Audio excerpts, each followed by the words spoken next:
motivo, que para ella era lo decisivo para celebrar el acto jurídico, no tuvo que haber comunicado recientemente a la otra parte.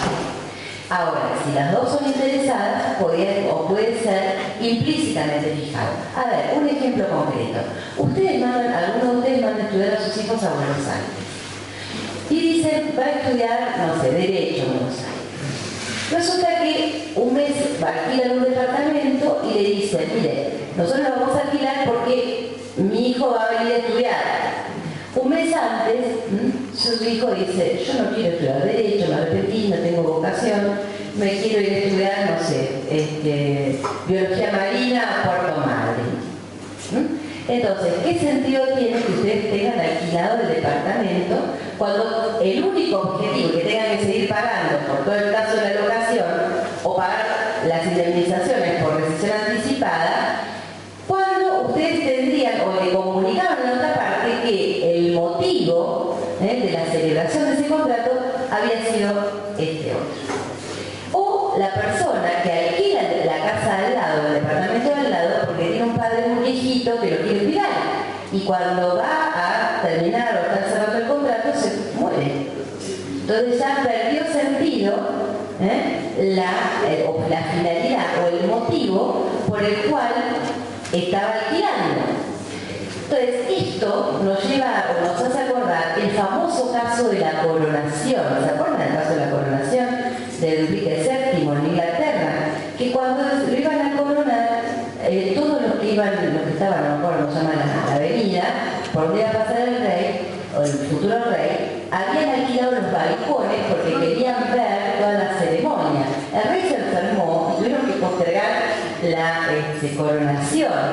Entonces, los que habían cobrado, Felita Palaguita, nosotros no vamos a devolver nada. Ustedes nos pagaron, ¿qué culpa tengo yo que se hubiera enfermado el rey y que no pase por acá? Pero en rigor, la Cámara de los Lores dijo que perdió la causa, que la causa fin no está. O sea, ¿para qué hice yo esa derogación? Para obtener esa finalidad. Bueno, esto que parecía tan vital, tan de lógica, que estuvo tan negado, sobre todo en nuestro país, durante muchos años, ahora está cristalizado en este artículo 281. Parece bastante más lógico y más humano que decir, no, bueno, se te murió tu mamá, tu papá, lo ibas a traer a la... Bueno, no importa, ¿qué culpa tienes que te lo alquilo? Parecería que si uno exterioriza el motivo, ¿no? Por supuesto, si la otra parte no sabe, tampoco va a ser sorprendido en su buena fe. Pero si alguien exterioriza el motivo como la causa determinante o la que lo llevó a realizar el acto jurídico, es perfectamente válido y admisible que el acto se frustre o que el acto jurídico termine o fenezca por la imposibilidad de lograr su finalidad.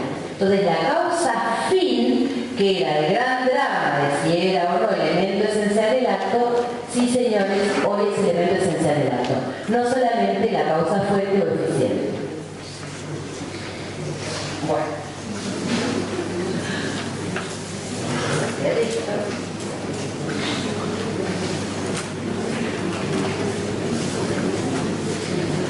Bueno, entonces, esto a su vez, tiene otras implicancias. Nosotros, cuando decimos que se toma en cuenta la causa fin, también estamos diciendo que vamos a respetar la voluntad interna y la voluntad declarada. Y entonces se busca un equilibrio, y el equilibrio está en esa comunicación, que, a ver, uno tiene que guiarse por la voluntad declarada, pero no significa que la voluntad interna de la persona no sea relevante. Y en los contratos perfectamente bilaterales, cuando alguien le exterioriza o le expresa cómo son las cosas, entonces ahí tenemos como, bueno, se tutela la seguridad del tráfico, por un lado, que es el problema que tenían los anticausalistas, y por otro lado se tutela también la verdadera voluntad de los contratantes o de quien celebra los actos jurídicos. Bueno, entonces ese temor que tenían a que se vulnere la seguridad jurídica ya, digamos, acá yo tengo un problema con esto. Bueno, entonces, hasta ahora, repaso. Y teoría general de la representación a la parte general, teoría de la causa, tema de la causa fin a la parte general, y vamos a ver también que a la parte general fueron a parar las modalidades, que antes también estaban en la materia de obligaciones, cuando en rigor es un tema de los hechos actos jurídicos, no solamente de las obligaciones.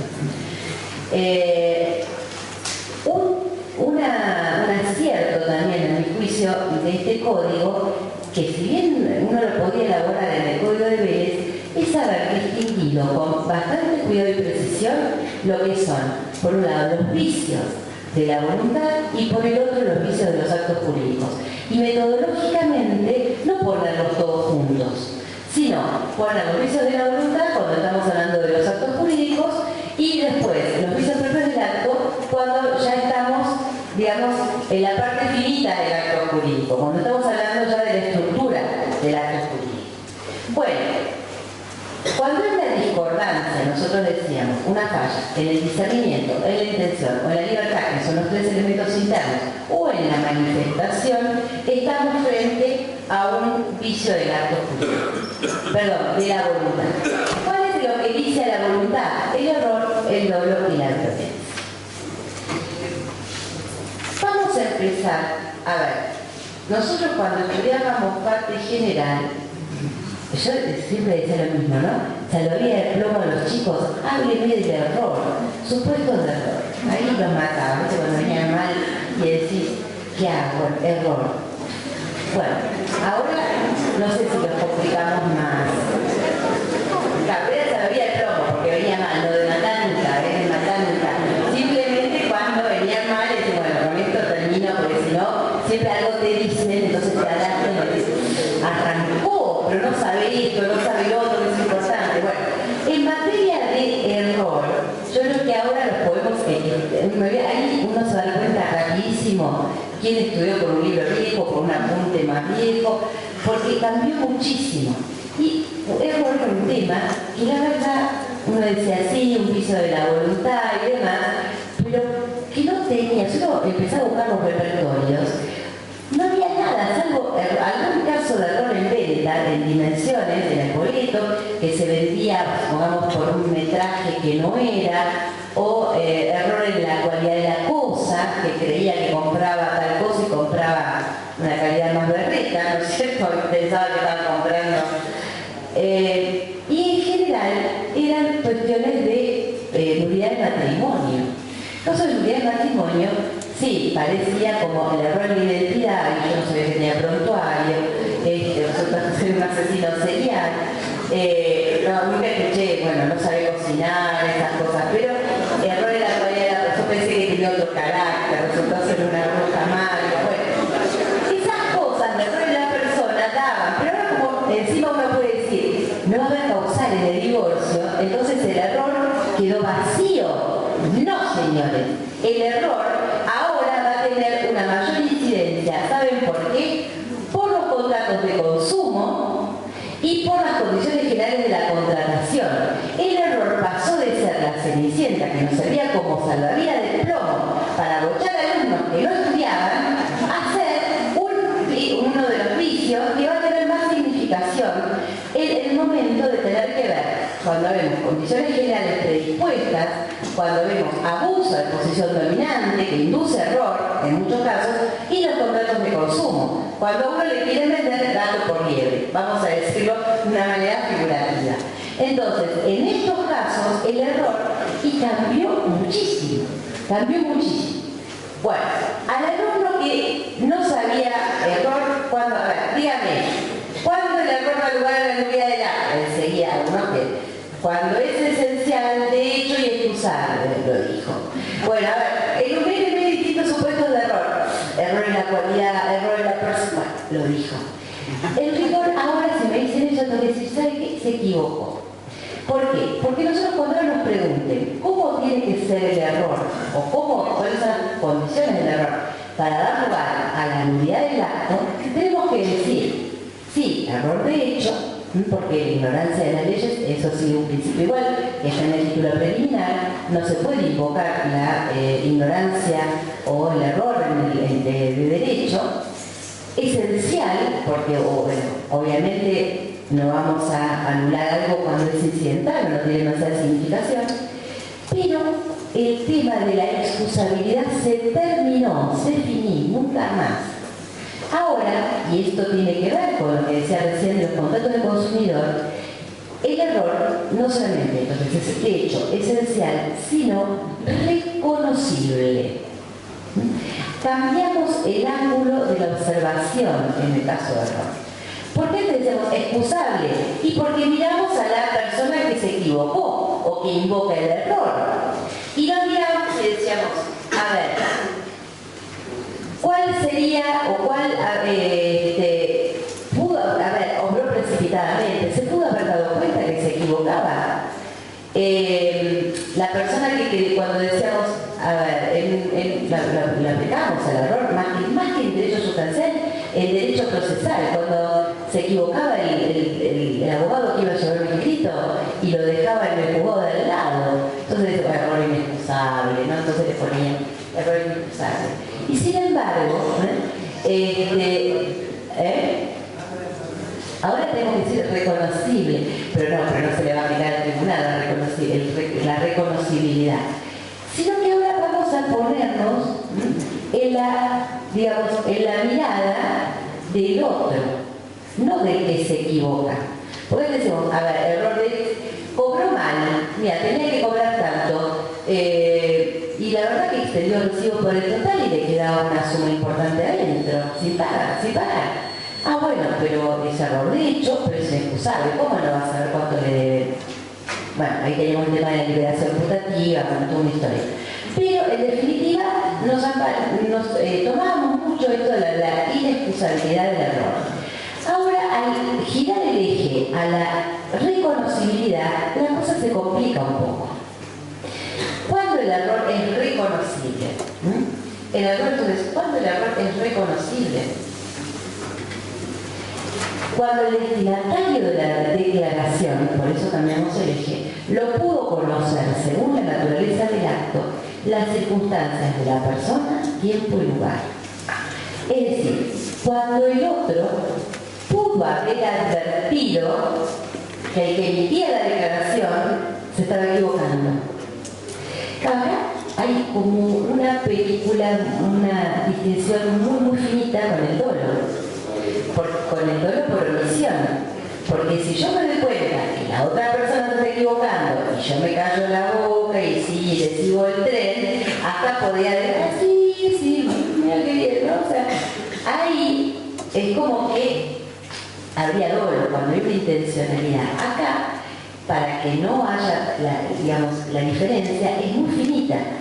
Es la persona que en abstracto, y haciendo una valoración póstuma, como diría Goldenberg, mirando para atrás, pudo haber razonablemente haberse dado cuenta.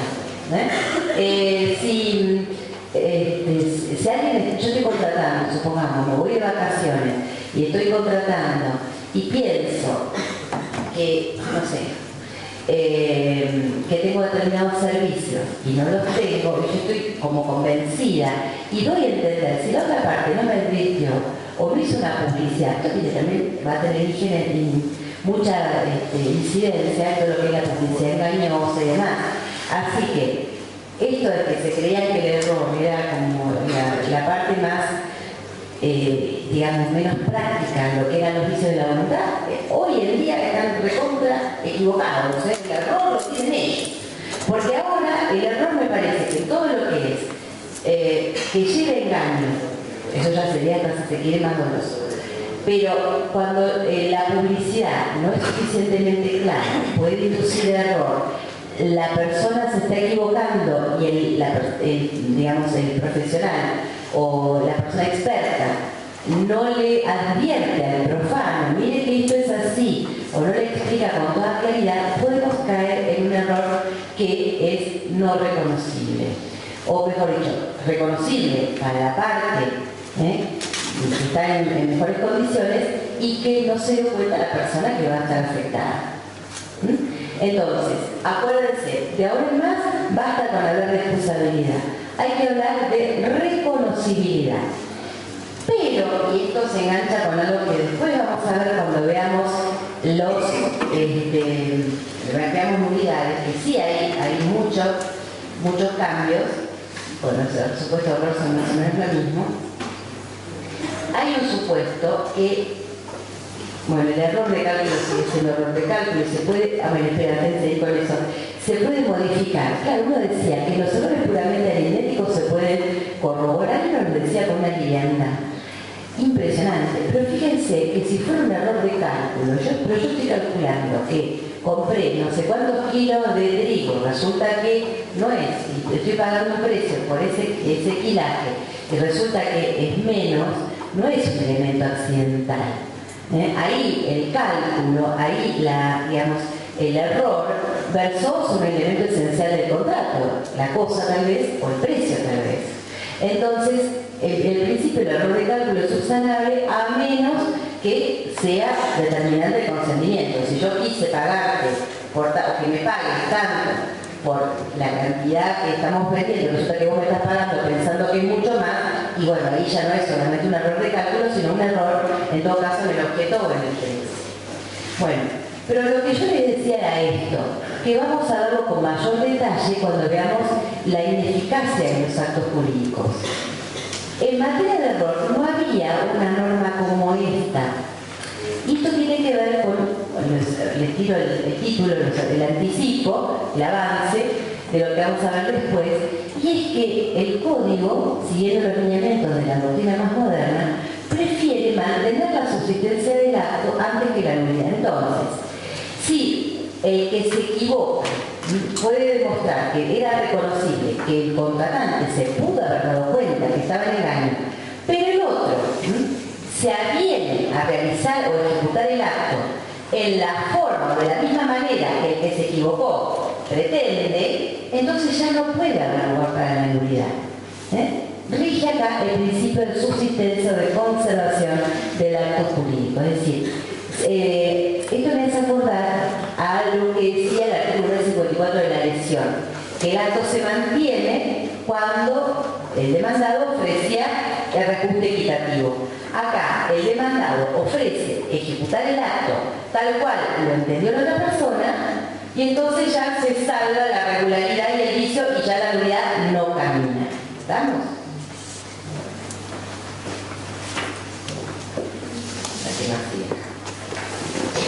Bueno, en cuanto al error en la declaración, esto de error en la declaración se entiende que es el error obstáculo. ¿Se acuerdan que el error obstáculo de la doctrina francesa, que también decía, cuando nunca se pueden encontrar las voluntades, cuando uno cree que compra y el otro cree que le están regalando, le están donando una casa, o sea que no hay encuentro? Bueno, esto de error en la declaración se aplica a las mismas normas a lo que es lo que vimos recién del error. Bueno, pasamos rápido a otro vicio de la voluntad. Pasamos al dolo. A ver, en dolo muchas novedades no tenemos. La novedad grande de los vicios de la voluntad es el error. Pero sí, digamos, hay una cuestión, si se quiere también cosmética, que es haber incorporado algo que la doctrina, sin ningún tipo de reserva, consideraba que debía estar incluido. ¿Qué era eso que debía estar incluido? El tema de la omisión dolosa. Es decir, se equipara acción y omisión dolosa. No hay ningún tipo de dificultad en aceptar a la omisión dolosa como, digamos, la manera positiva y negativa del dolo. Bueno, ahora está expresamente previsto. Por eso yo les estoy tratando de demostrar que muchas de las modificaciones que sufre, por lo menos esta parte, yo no respondo por derecho de familia, está claro, porque ahí sí que se las trae y hay muchísimas modificaciones. Pero la mayor parte son, digamos, seguir lineamientos de la doctrina hasta ahora. Por eso insisto, no tienen los libros, guárdenlos, que les van a servir, y sobre todo busquen la opinión de los autores, que en muchos casos donde se sacan todos estos elementos. seguimos teniendo los mismos elementos del dolo como vicio de la voluntad. Lo esencial, la cosa determinante del acto. Lo que pasa es que ustedes se habrán dado cuenta por la metodología que utiliza el Código Civil y Comercial que fusiona por ahí en una norma varios conceptos. Por ejemplo, había 916, 917, 918, el acto jurídico puede ser positivo o negativo. El acto jurídico puede ser... Ahora lo nucleas, y si no hace falta la clasificación, no la decís, se lo dejás a la doctrina para que lo siga elaborando. Entonces, en este caso teníamos el 962, 963, 962 y 63 que establecían cuáles eran los requisitos del dolo como vicio de la voluntad para dar lugar a la nulidad. Ahora simplemente el 272, con un lenguaje mucho más directo, mucho más llano, nos dice que el dolo es esencial y causa la nulidad si es grave, ¿se acuerdan que era grave? Si es determinante de la voluntad, que es el segundo inciso, causa un daño importante, que es el tercer inciso del 962, y no ha habido dolo por ambas partes, que antes decía dolor recíproco. Pero en rigor, en este artículo se sustituye toda esa disposición. El dolo incidental, este es un tema también de la doctrina. El dolo incidental no va nunca a lugar a la nulidad, sino que daba lugar siempre a la, en todo caso, a la reparación de los daños y perjuicios.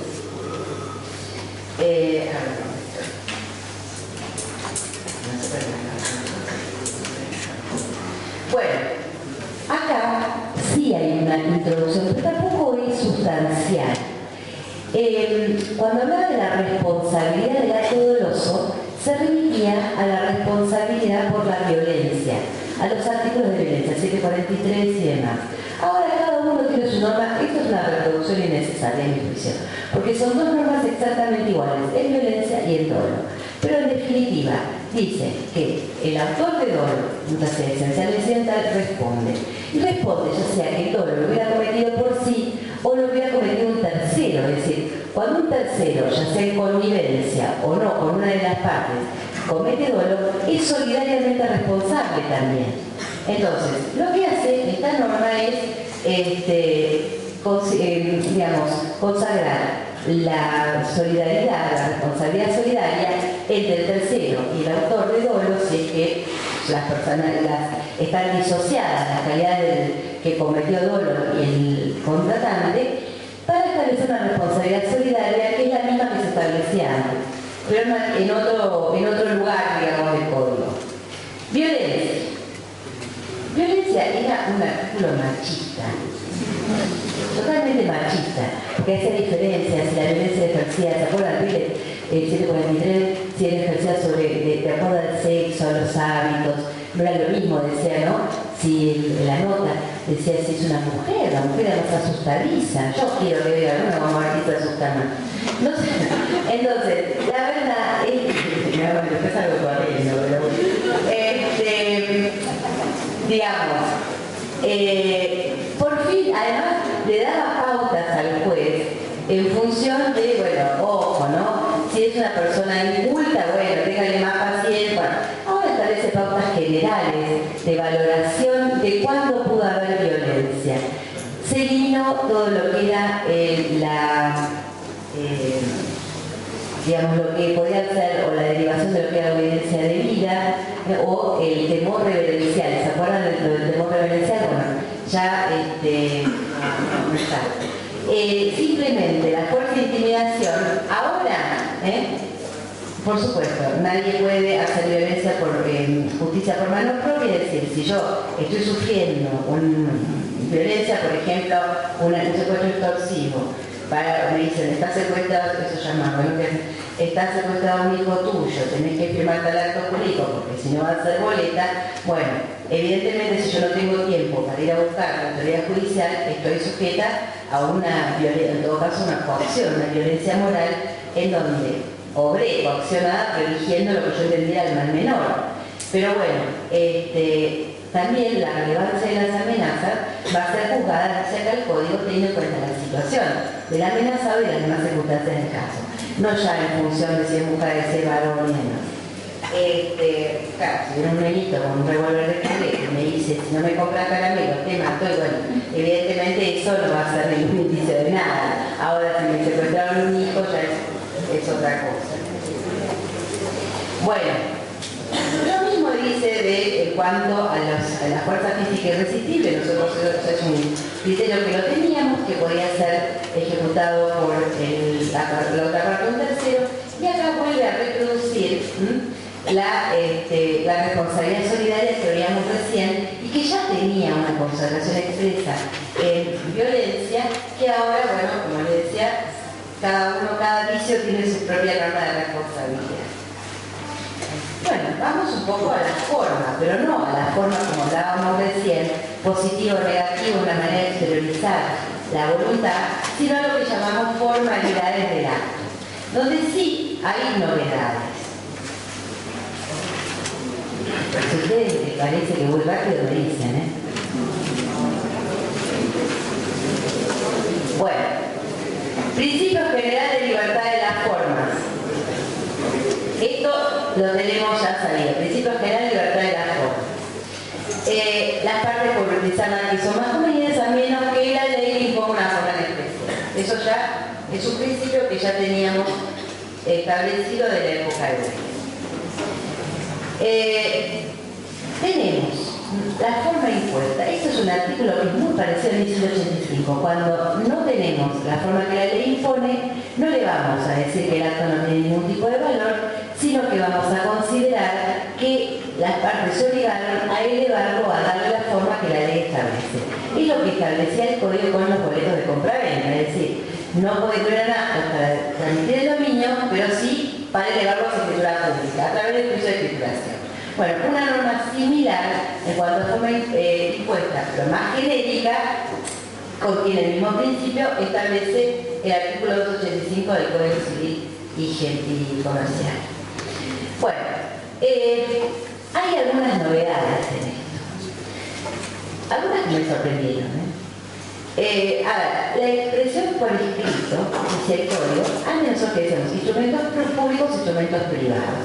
Pérez hablaba de instrumentos particulares, o instrumentos privados o particulares.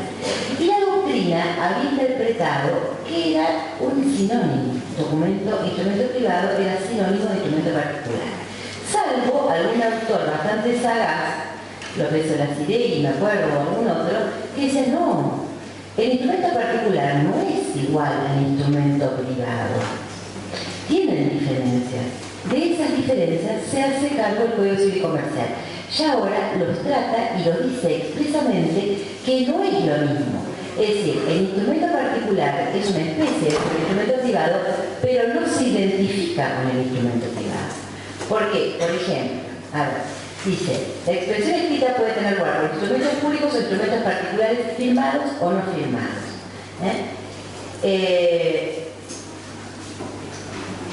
Después dice, en el artículo siguiente, dice que los instrumentos particulares pueden estar firmados o no. Si lo están, se llaman instrumentos privados. Si no lo están, se llaman instrumentos particulares. Es decir, ahora tenemos una subclasificación muy concreta de instrumentos privados e instrumentos privados propiamente dichos e instrumentos particulares, que son los privados que no están firmados, pero que pueden ser impresos, registros audiovisuales, auditivos, una grabación, una filmación.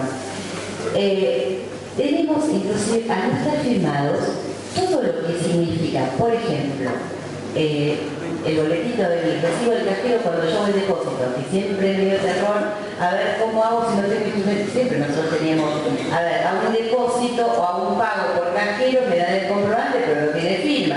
Entonces, la práctica lo sabía asimilar, pero no teníamos ninguna norma que dijera qué valor probatorio tenían. Bueno, ahora sabemos que esos son instrumentos particulares. ¿Por qué? Porque son privados no firmados. Bueno. Entonces, y no importa el soporte, fíjense que amplia en la norma al decir cuál sería el soporte en el que pueden contenerse los instrumentos privados. Bueno, en cuanto a las firmas, ahora vamos a ir sobre el valor probatorio de los instrumentos, que es lo que yo digo que me sorprendió. En cuanto a la firma, bueno, la firma sigue teniendo el mismo concepto que tuvo siempre, pero se incorpora la firma electrónica. La firma electrónica o la firma digital, ¿no es cierto?, que asegura indubitablemente la autoría y tener el instrumento, es decir, los algoritmos que uno solamente conoce y que puede refrendar como que es su propia firma. De esta manera queda incorporado al código las normas sobre firma digital que nosotros ya conocemos de la 25506. Bueno, ¿se acuerdan que el artículo era el 879? Cuando habla de instrumentos públicos, hace una enunciación larguísima y que después en clase nos explicaba. Bueno, el primero sí, el segundo sí, el tercero, y no, la verdad que está mezclando, no, estrictamente no es un instrumento público. Y los títulos del tesoro, y eso tampoco, y los libros de los martilleros, no, eso tampoco. Entonces, ¿qué quedaba de la nómina larga del 979? Quedaban 2 o 3 artículos, incisos, perdón. Bueno, lo que hizo el código fue depurar y poner en esta norma que se consideran instrumentos públicos. Las escrituras, sus propios testimonios, los instrumentos que extienden los escribanos a los funcionarios públicos, los registros secretarios de un juzgado, por ejemplo, los títulos emitidos por el Estado Nacional o la Ciudad Autónoma de Buenos Aires. Esos son. ¿Son taxativos? No creo. Son enunciativos, pero por lo menos están englobados todos los que son por la amplitud que tiene el texto. En cuanto a los requisitos de validez, seguimos teniendo los mismos. La competencia del oficial público en cuanto a la materia, en cuanto al territorio, y también tenemos las normas o los presupuestos de validez que teníamos en el Código de Vélez, que hacen también a ese error común, es decir, cuando alguien sigue ejerciendo una función y no le notificaron que cesó, que lo destituyeron, que terminó el plazo, que le designaron un reemplazante y demás, los actos que celebre son válidos hasta que se le comunique. Lo mismo que cuando se trata de una persona que no cumple los requisitos sustanciales, pero que todos lo tenemos y realmente, digamos, realizó, celebró determinados actos utilizando una investidura que en realidad por ahí por sus condiciones internas no le hubieran correspondido. ¿Se acuerdan del fiscal Trucho? Los más grandes se deben acordar. Ese fiscal Trucho que no era abogado y sin embargo había acusado y demás. Bueno, en esos casos la norma del Código de Vélez era igual, es decir, se protegía a la fe pública. Y si la persona, por ejemplo, que estaba ocupando un determinado cargo público, no era, por ejemplo, en este caso, no era abogado, no cumplía con los requisitos esenciales para acceder, se habían olvidado ya, para acceder al cargo, pero realmente había como una suerte de error común, todo el mundo estaba convencido, y además tenía investidura, porque tenía un decreto de designación y demás. Entonces esos actos son válidos sin perjuicio de la responsabilidad penal o civil que pudiera haber incurrido esa persona en especial. Bueno, el artículo 293 reproduce el 993 en cuanto a los requisitos, digamos, los efectos de la fe pública y demás que deben contener o que amparan los instrumentos públicos. Y después tienen todos como los requisitos genéricos que tiene que tener la fecha, llevar la firma del funcionario, no tener enmiendas si se las tiene que estar salvadas. Todos esos mismos requisitos y la plena fe de esos instrumentos sigue reproducida. También el código mantiene normas sobre muy así detallistas sobre las escrituras públicas, sobre la calificación de la identidad. En esto no tenemos demasiadas novedades, pero sí tenemos novedades en que se introducen las actas. Nosotros, ustedes, los abogados, los jueces también, decimos, bueno, hay que elaborar un acta antes de recibir el inmueble cuando venció la locación o cuando el inquilino se va, o fíjate, no le quieren pagar, no le quieren recibir el pago, entonces va a ir con un escribano a levantar un acta. No había ninguna disposición en el código que se refería a estas actas, pese a que eran de práctica corriente, todo el mundo levantaba actas. Entonces, lo que hace el código es decir, cuál es la misión, la función y los requisitos que tienen que tener estas actas. En principio, solamente comprobación de hechos. No pueden ser, digamos, vehículos para canalizar o para contener actos jurídicos. Simplemente es un relevamiento de hechos. Entonces, no es necesario ni justificar, fíjense, no es necesario ni justificar la identidad, no tienen contenido negocial, simplemente, insisto, son cuestiones de hecho. Bueno, vamos ahora al valor probatorio de los instrumentos, que es lo que a mí me preocupó cuando leí esto, de los instrumentos privados y instrumentos particulares. Nosotros cuando veíamos instrumentos públicos decíamos, bueno, cuando la persona no puede firmar otro arruego.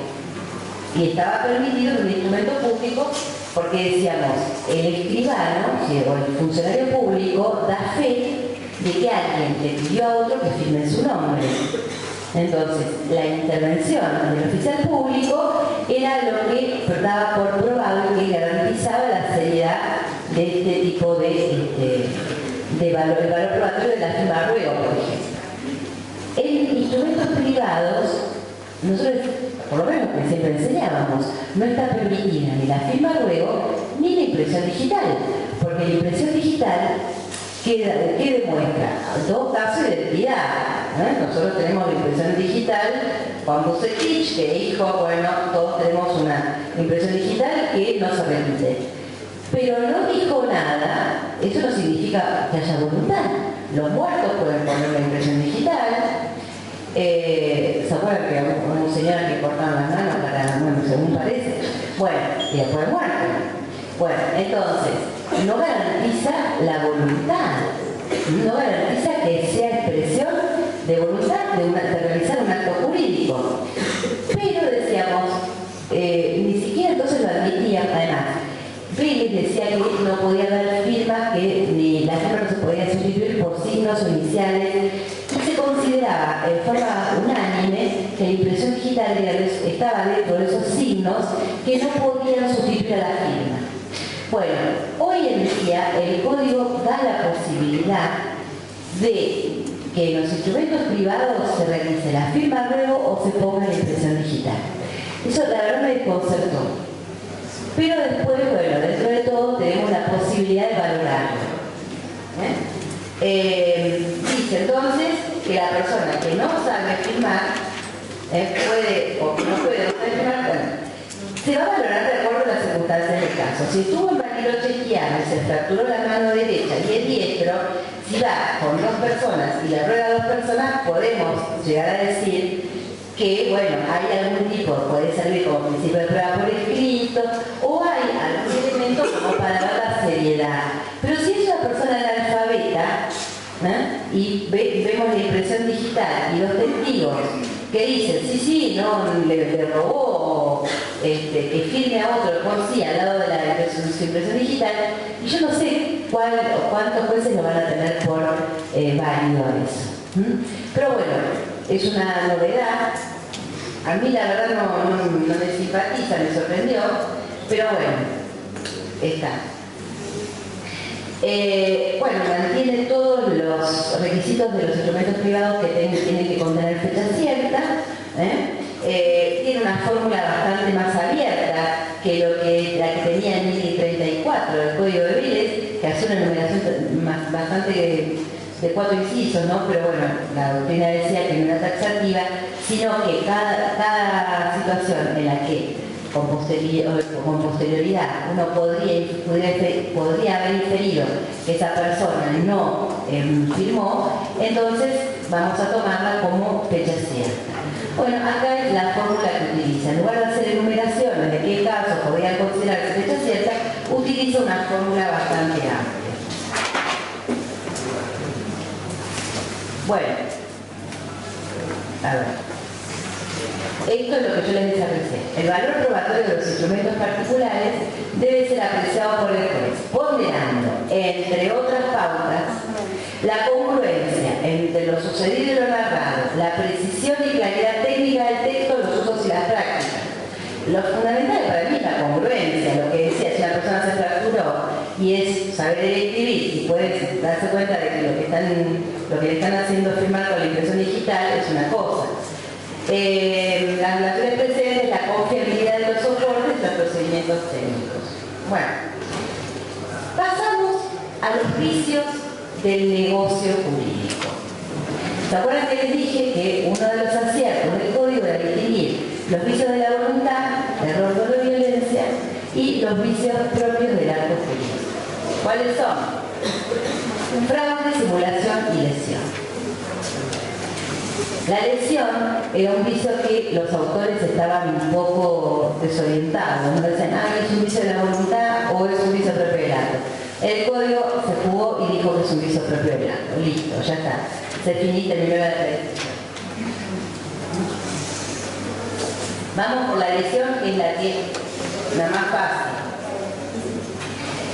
Lo único que cambió, ¿se acuerdan? El vicio de lesión, ¿no es cierto? Cuando una persona se aprovechaba del estado de inferioridad de otra, de esa necesidad de ligereza o de experiencia. En rigor, en la lesión no hubo demasiada modificación, salvo esta palabra, ligereza, que uno podía decir, ¿y qué es un apresuramiento? Borda defendía esa palabra, de hecho fue el autor de la 17711 que introdujo la lesión, pese a que Vélez la había descartado porque decía que, a pesar de conocerla, ¿no?, que era bastante imprecisa, que no era ni un vicio, no era nada, entonces la había descartado. Borda la defiende y dice, a veces la vorágine de los negocios, con la rapidez que se realiza en los negocios, a veces la ligereza, podemos entenderla como rapidez. En cambio, muchos decían, no, la ligereza es la persona que no puede comprender cabalmente lo que está realizando.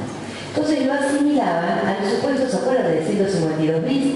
El inciso segundo, es decir, la persona que no estaba dentro de su facultad, no era totalmente, ¿no es cierto?, no estaba totalmente majarito, no tenía todos los patitos alineados, pero a alguno le faltaba, ¿no? Entonces, estaba ahí, el border. Entonces, la persona border era la que podíamos incluir dentro de lo que era la ligereza. Entonces, ahora, para evitar todo tipo de discusión, se puso debilidad psíquica. En este punto, el proyecto del 98 era bastante más completo porque hablaba de las personas ancianas, hablaba de las personas que no tenían analfabetas. Bueno, hoy la debilidad psíquica, yo a una persona analfabeta no le podría decir que es una débil psíquica, le podría decir que está en una situación de inferioridad. Por ahí entra dentro de lo que es la experiencia, con eso se soluciona. Pero bueno, lo que... Bueno, pensé que... Entonces, esto, digamos, es lo único que se modificó en materia de lesión. Después siguen estando las mismas acciones, los mismos legitimados, es decir, la persona, sus herederos, o sea, los acreedores que podrían iniciar la acción por vicio de lesión. Y otra modificación interesante fue ese plazo de prescripción. ¿Se acuerdan que era el único vicio que tenía una prescripción de 5 años, larguísima? Y que alguna doctrina justificaba como diciendo, bueno, pero el cómputo es distinto que los demás. Porque los 2 años de la simulación, por ejemplo, del dolo y demás, se computaban desde el momento en que se había cesado el vicio. En cambio, en materia de lesión, se computaba desde la celebración del negocio. Por eso se trataba de justificar por qué se le daba 5 años para la prescripción. Ahora todo se unificó. Se unificó y ahora los artículos 2562 y 2563 dicen que prescriben a los 2 años el periodo de declaración de unidad operativa y revisión de los actos públicos. Son 2 años para todos. Y el modo de contarlos, en el artículo siguiente, dice, el plazo se cuenta en la lesión desde la fecha en que la obligación a cargo del lesionado debía ser cumplida. Entonces basta de 5 años, al momento en que debió cumplir, se cuentan los 2. Entonces ahí hay una unificación con el resto de los vicios. ¿Qué novedades tenemos en simulación? En rigor, la verdad es que para mí desaprovecharon que... Un momento de cómputo de la prescripción, ¿cómo se tomaría? En el momento en que debió ser cumplida, por ejemplo, en el momento en que debió entregar la cosa, si me vendieron, yo soy una persona que vivo en el campo, que no tengo idea de La Plata, y se aprovechó de esa situación, y yo tenía que haberle entregado en tal fecha. O, bueno, en el momento en que se cumplió esa obligación, a partir de ahí se cumple. Si yo la entregué y la pido después, en el momento que se la entrega, y si está pendiente de entrega, y alguien me aviva, me asiste, me busco el abogado, me dice, no, a esta mujer le están estafando, entonces, ¿cuándo debía entregar? No, tiene que entregar el mes que viene. Bueno, en el momento en que debía ser cumplida la prestación, que es el mes que viene, se computarán los 2 años. Si no se entregó la cosa. Pero si yo le entregué, es el momento en que se entregó. Y si el cumplimiento de la cosa tiene una restricción de 2 años ya, él tenía 2 años parado yo para ponerla en práctica. No entiendo. Claro, si yo tengo una acción para iniciar y tengo 2 años de prescripción, y al año hago un mal arreglo por ignorancia, por inexperiencia, y después de ahí tengo 2 años. Bueno, pero una cosa es el tema del arreglo y otra cosa es no, pero se abusan de mi inexperiencia, de mi ignorancia. Pero yo ya hice el arreglo. Hago un acuerdo exacto, pero hay una lesión, y esa lesión se ha decretado nulo esos acuerdos. Entonces yo quiero saber si se suman las 2 prescripciones o es desde que No, porque sería desde la primera obligación en ese caso, porque la primera obligación, o sea, no estaría extinguida. No se suma, no se suma. Sería siempre dentro de la prescripción inicial. Sí, ahí no se suma. ¿Se considera esta regla del cómputo de la prescripción con la imposibilidad de la persona en situación de vulnerabilidad, por ejemplo, alguien que habla otro idioma, no comprende términos y eso lo que pasa es que es propio de la lesión. No habría ninguna norma que establezca la suspensión por esa razón. La interrupción es siempre por demanda o por algún reclamo. En esos casos habría que hablar de suspensión, pero no hay ninguna norma que en caso de personas que se extranjero y todo admita la suspensión. Y acordémonos que las causas de suspensión son de interpretación estricta, que si no están previstas en la ley, no van. ¿Puedo considerar que, por ejemplo, un poblado anterior que sea juzgado, cuando la persona sea juzgada, A ver, escuche la pregunta. ¿Le podéis alcanzar el video?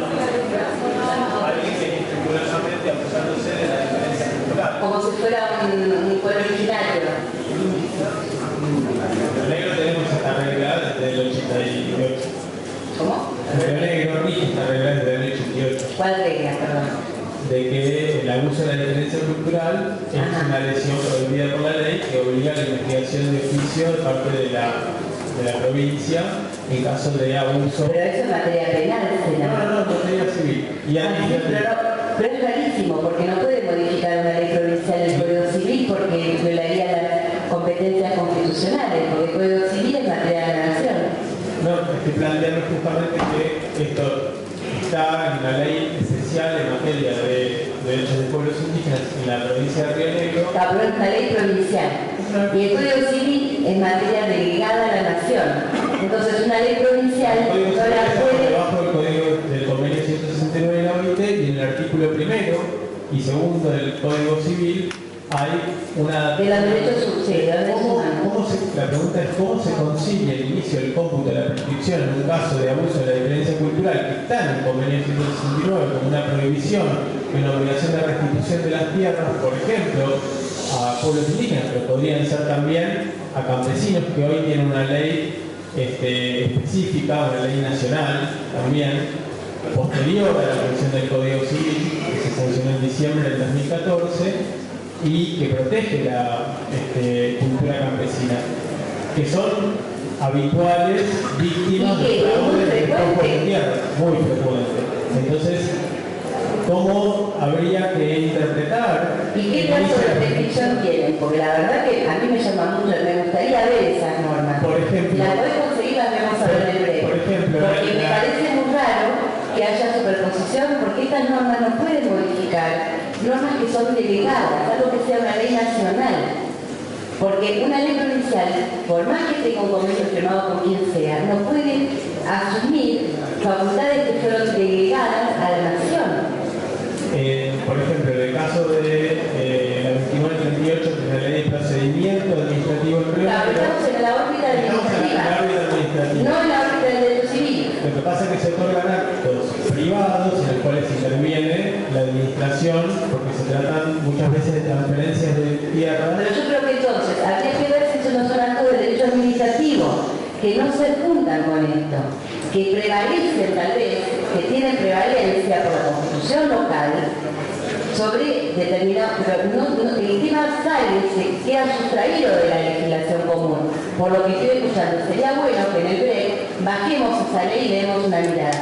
Yo la verdad que opinar sobre una ley local me suena rarísimo porque se estaría superponiendo competencias. Me parece muy, digamos, sería hasta hablar de inconstitucionalidad. No es una cuestión local. Lo que estoy planteando es cómo conjugamos un derecho humano fundamental, sí, como es el de una persona, con una cultura distinta, que otra persona de la cultura hegemónica, abusándose de esa cultura distinta, engañándola, la hace disponer de su patrimonio, ¿no? O del patrimonio de quien ella representa. ¿Sabe qué? Entonces yo no lo trataría de cuadrar a través de la lesión, sino de alguna otra figura. Alguna otra figura, veamos cómo está, porque en la lesión estamos hablando de situaciones de aparente paridad entre individuales y no de personas protegidas como grupo étnico, por ejemplo, o grupos en situación de vulnerabilidad. Supongamos, a una persona con facultades restringidas, capacidad restringida, yo estoy pensando, tratando de razonar en esa línea, yo tengo que aplicar esta disposición.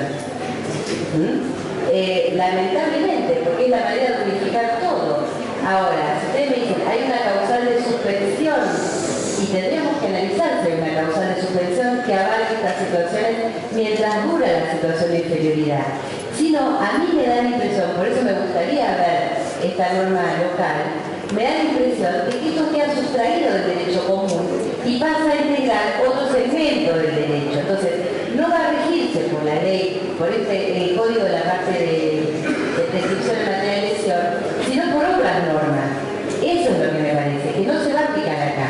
Pero por eso me gustaría ver para ver en qué segmento lo vamos a utilizar. O sea que, según su posición, el planteo de la lesión y el inicio del cómputo de la prescripción en caso de lesión solamente se podría aplicar cuando estamos entre personas que no son sujetos protegidos, vulnerables. O que no tienen una legislación especial. O que no tienen. Perfecto. Exacto. Gracias por la aclaración. Está bien. Bueno. ¿Cuántas cosas? Esta provincia tiene muchas cosas interesantes, ¿no? En serio, ¿eh? ¿Por qué hacen así? ¿Por qué hacen así? No.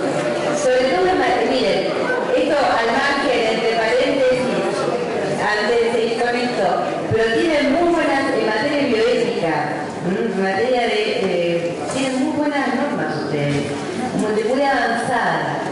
De manera digamos, de salud pública, tienen muchísimas cosas que no, o sea, hicieron punta.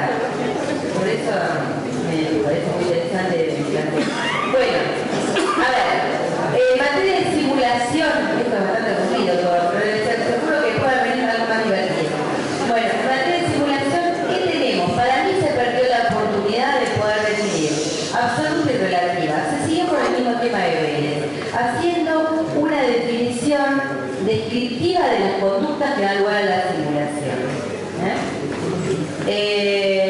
Se clasifica la simulación ilícita o ilícita de la misma manera que lo hacían los artículos 9, 56 y siguientes.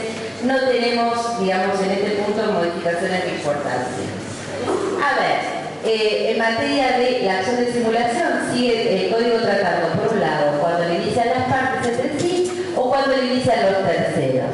Exigencia de contradocumento, está más claro, porque se acuerdan que en el código de Vélez, primero que la ley 17711 dejó en claro que sí, una parte contra la otra podía iniciar la acción, aun cuando el móvil hubiera sido ilícito, siempre que no tuviera provecho. Ese principio quedó.